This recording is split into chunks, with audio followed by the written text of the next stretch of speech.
Mega love shout out sa lahat ng mga kamamigs at sa lahat ng mga viewers sa ang sulok ng mundo. Ito po si Nihay's Vlog and welcome to my YouTube channel.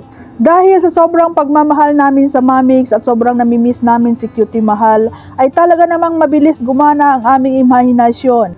Kaya naman nung makita ko ang TikTok ni Ate Yam ay ang unang-unang pumasok sa aking isipan ay si Cutie Mahal. Dahil ito ang inaawit ni Cutie Mahal sa loob ng sasakyan habang nagdadrive si Bunso Migs Molino.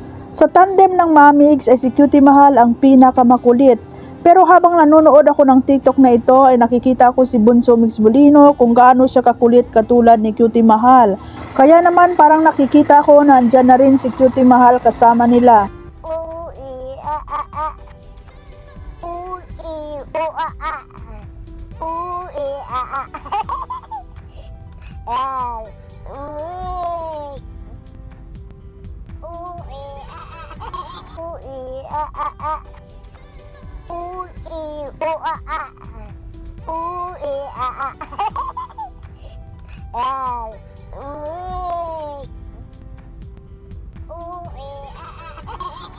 Yung ano, cheng cheng, wala wala beng beng.